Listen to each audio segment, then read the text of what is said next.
कैसे हैं आप लोग? होप आप सब अच्छे होंगे। मैं प्राची टेमला, इंटरनेशनल एजुकेशन काउंसलर, आज आपके साथ शेयर करने जा रही हूँ बहुत ही इंपॉर्टेंट इन्फॉर्मेशन। जी हाँ, बहुत ही इंपॉर्टेंट इन्फॉर्मेशन। अभी तक क्या था, यूके के लिए जो भी स्टूडेंट्स अप्लाई करते थे, एलिजिबिलिटी क्राइटेरिया जो होता था वो पहले दूसरा होता था। विदाउट आइल्स भी स्टूडेंट्स ले लिए जाते थे, इंटरव्यू भी निकल जाते थे, टेलीफोनिक इंटरव्यू के बेस पे ही यूनिवर्सिटी ओके कर दिया करती थी। बट अब सिनेरियो बिल्कुल चेंज हो चुका है। अब सितंबर इनटेक के लिए जो भी स्टूडेंट्स अप्लाई करना चाहते हैं उनके लिए आइल्स जरूरी है। अब आइल्स किस केस में जरूरी है, किस केस में नहीं जरूरी है, वो मैं आपको बताती हूँ। सबसे पहले हम बात करते हैं बैचलर स्टूडेंट्स की।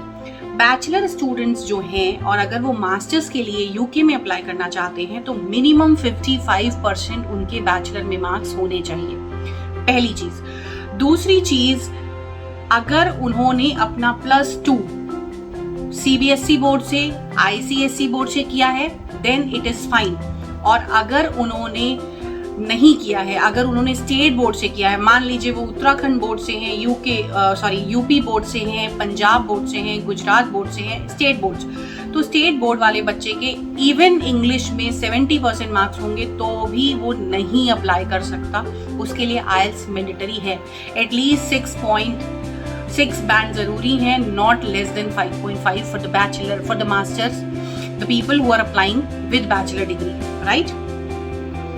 हाँ, एक चीज और है, सीबीएसई बोर्ड में अगर उनके इंग्लिश में 65% मार्क्स हैं तो वो एलिजिबल हैं। स्टेट बोर्ड में बहुत से जो स्टूडेंट्स हैं वो ये कह रहे थे कि मैम हमारे पास 70% मार्क्स है स्टेट बोर्ड में, हम क्यों नहीं अप्लाई कर सकते। सिनेरियो थोड़ा सा चेंज हुआ है।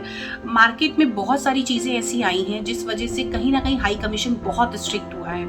तो हाई कमीशन का स्ट्रिक्ट होना और बच्चे का कम्युनिकेशन लेवल उस वहाँ पर फिट बैठना बहुत बड़ी बात होती है। क्रेडिबिलिटी इंटरव्यू जो होते हैं वो क्रेडिबिलिटी इंटरव्यू में यूनिवर्सिटी कहीं ना कहीं स्टूडेंट का इंटेंशन चेक करती है और उसका कम्युनिकेशन चेक करती है, राइट।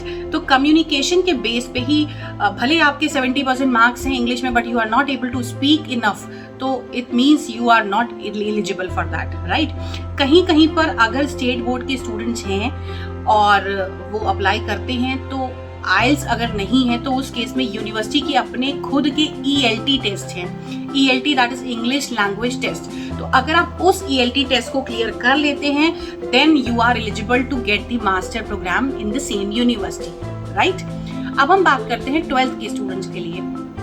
12th स्टूडेंट्स का भी सेम यही क्राइटेरिया रहेगा। उसमें उनके पास 55% का रिक्वायरमेंट नहीं है। ओवरऑल एटलीस्ट बच्चे के ओवरऑल 60% मार्क्स होने चाहिए अगर सीबीएसई और आईएससी बोर्ड का स्टूडेंट है तो। और अगर वो स्टेट बोर्ड का बच्चा है तो उसको भी आइल्स चाहिए। इंग्लिश में भले उसके 70% मार्क्स हों बट ओवरऑल भी they are considering 70%, right. Overall उनको 70% मार्क्स चाहिए। सीबीएसई में ओवरऑल 65% मार्क्स चाहिए। तो बेटर है आप अपनी इंग्लिश पे ध्यान दीजिए, अपना आइल्स का स्कोर लाइए, आइल्स करिए। क्योंकि देखिए अगर आप अप्लाई कर देंगे एंड ऑफ द डे जब कास्ट इशू करने का टाइम आता है तो यूनिवर्सिटी अपनी कई सारी कंडीशंस रख देती हैं कि हमारा क्रेडिबिलिटी इंटरव्यू क्लियर नहीं हो पा रहा है, हमने सिस्टम चेंज कर दिया है, हम ELT टेस्ट लेंगे, ACI टेस्ट होते हैं। There are too many kind of test by that the university can जज the students communication level, right. So it is very important कि आपके पास अगर स्टेट बोर्ड की मार्कशीट है, अगर आप स्टेट बोर्ड पास आउट हैं तो आइल्स जरूर करिए, राइट। सीबीएसई आईएससी बोर्ड के स्टूडेंट्स को लिया जा रहा है अगर उनके इंग्लिश में परसेंटेज अच्छे हैं, ओवरऑल परसेंटेज अच्छे हैं तो they can apply directly without IELTS in that case. Graduation में 55% ओवरऑल चाहिए। पहले क्या होता था 50% वाले बच्चे को भी ले लिया जाता था, तो 55% चाहिए ही चाहिए।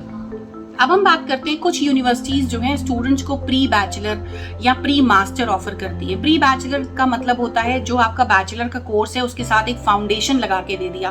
अब फाउंडेशन भी किस कोर्स में मिलता है, किस कंडीशन में मिलता है वो आपको बताती हूँ। मान लीजिए आप सीबीएसई बोर्ड के स्टूडेंट हैं और आपके पास मार्क्स जो हैं वो इंग्लिश में अच्छे हैं लेकिन ओवरऑल कम है, राइट। और कभी ऐसा कंडीशन होता है ओवरऑल 70% मार्क्स हैं बट इंग्लिश में आप 59 या 60 पे अटके हुए हैं जबकि यूनिवर्सिटी की रिक्वायरमेंट 65 है। तो उस कंडीशन पे यूनिवर्सिटी कहती है कि अगर हमें बच्चा UKVI का आइल्स स्कोर दिखा देता है, स्कोर शीट दे देता है, तो हम उसको फाउंडेशन के साथ दे सकते हैं। तो UKVI क्या है? UKVI is also a kind of IELTS program that only work in UK।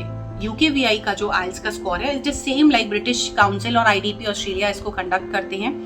इसके भी सेम एग्जाम्स होते हैं जैसे आइल्स के होते हैं, बट इसके हर दूसरे तीसरे महीने एग्जाम्स होते हैं। इसकी डेट्स बहुत कम होती हैं, but it is only valid in UK।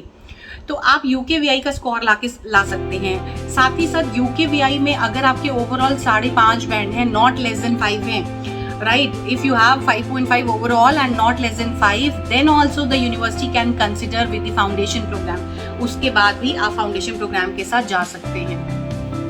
तो इट इज़ बेटर, हो सकता है आपको मेरी बातें ठीक ठाक समझ में आ गई होंगी।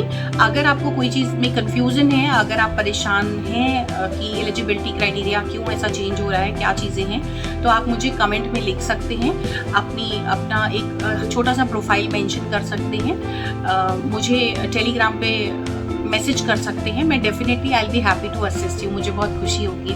होप आपको ये वीडियो पसंद आई होगी। पसंद आए तो लाइक करिए, शेयर करिए, कमेंट ज़रूर करिए और सब्सक्राइब करिए। Thank you so much.